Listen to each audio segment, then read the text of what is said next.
Hello everyone and welcome to the Transit Nomad family.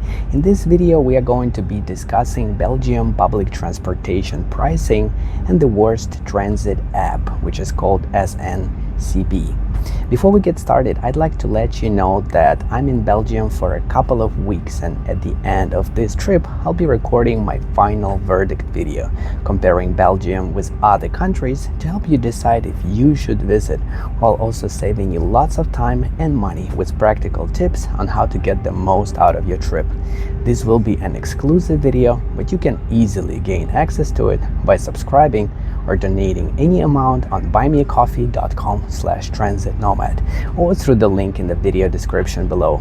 With that being said, let's begin discussing Belgian public transportation pricing and its worst transit app.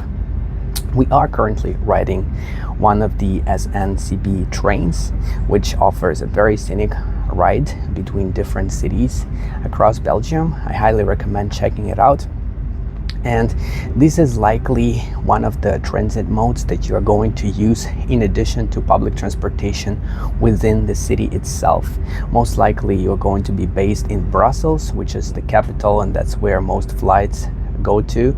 So in addition to using the city public transportation, you are probably going to travel by train to other nearby towns and cities across Belgium. It is a small country, so it's easy to go by train to many different destinations and explore different places. They are all unique and have something interesting to offer. With that being said, your city transit pass might not be enough for you.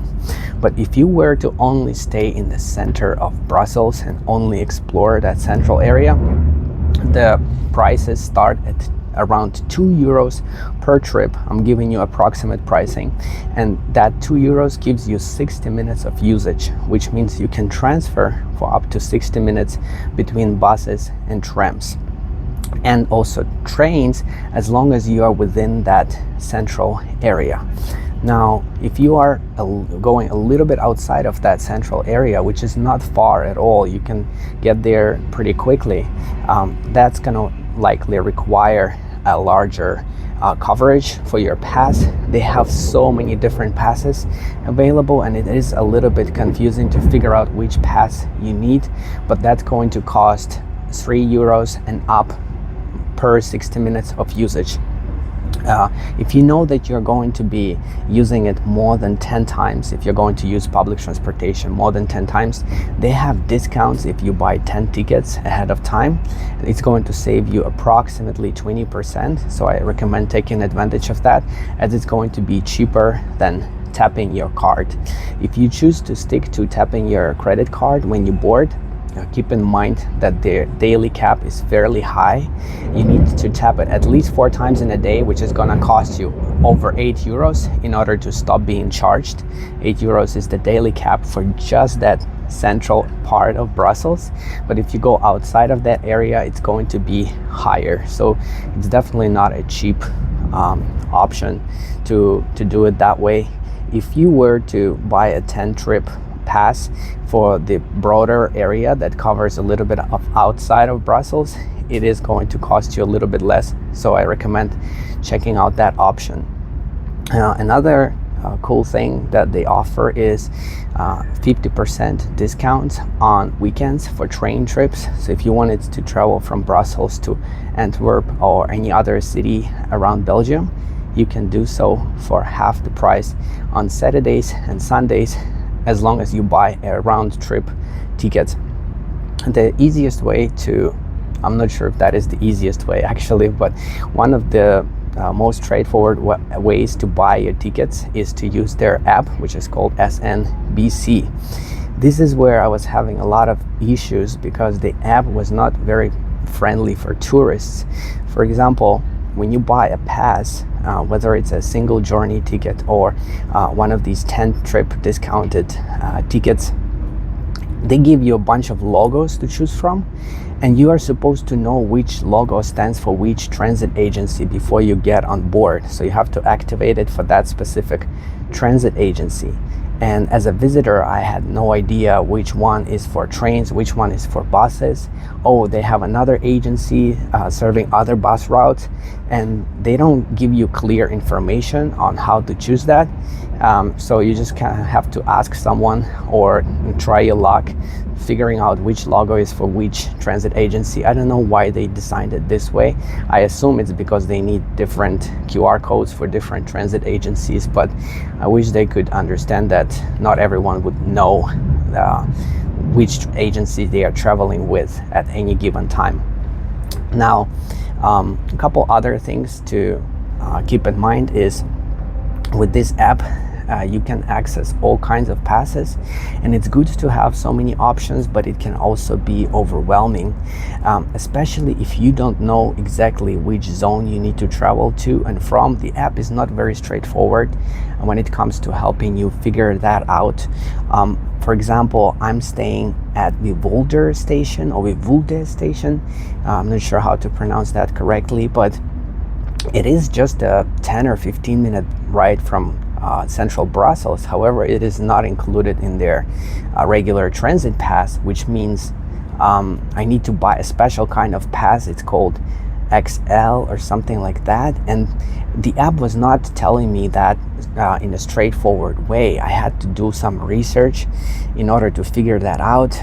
So I would recommend using tools such as ChatGPT or any other AI tool, Google Gemini, and typing in your specific location where you're going to travel to and from most of the time.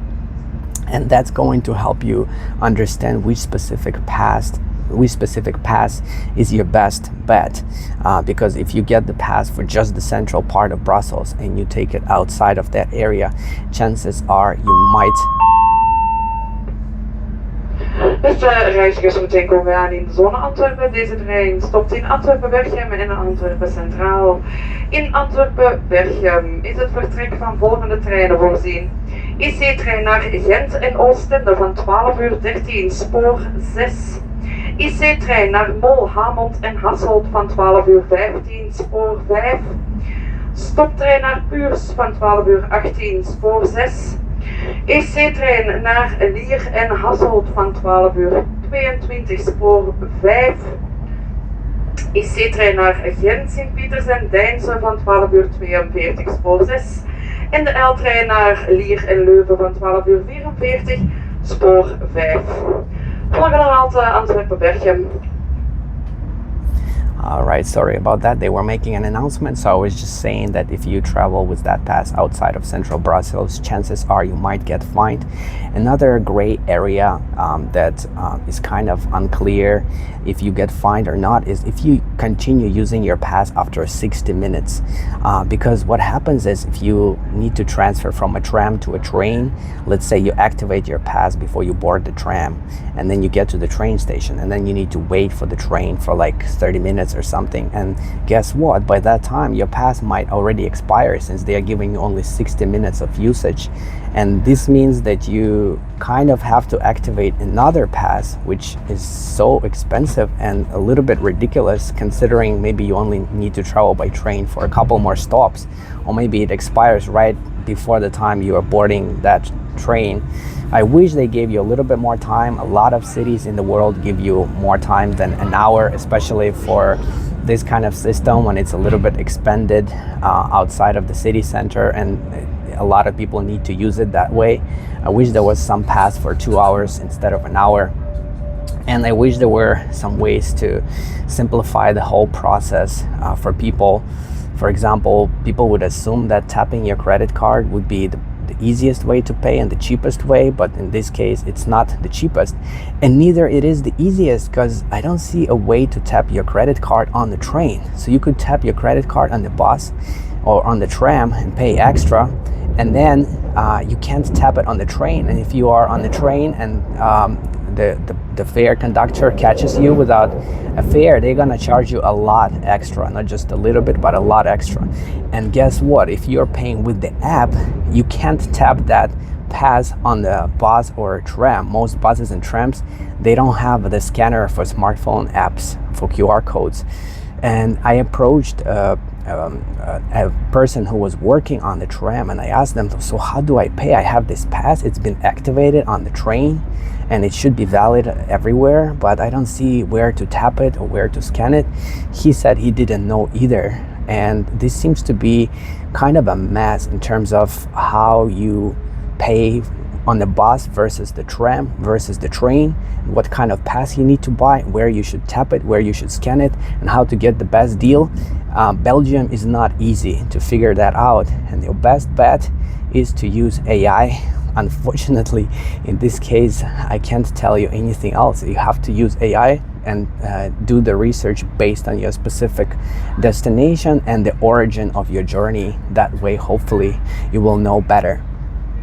With that being said, I want to thank you for watching, commenting, liking, and subscribing. As an active traveler and business owner, I might be able to assist you with trip planning, life coaching, and business consulting, with all the details available at buymeacoffee.com/transitnomad or through the link in the video description below. This is where you can also find lots of exclusive content on many different cities across the globe, my secret tips, PDF guides, and the option to request a custom video on any topic that matters to you. Thank you again for watching. I appreciate you being a part of the Transit Nomad family, and I'll see you in the next one. Bye-bye.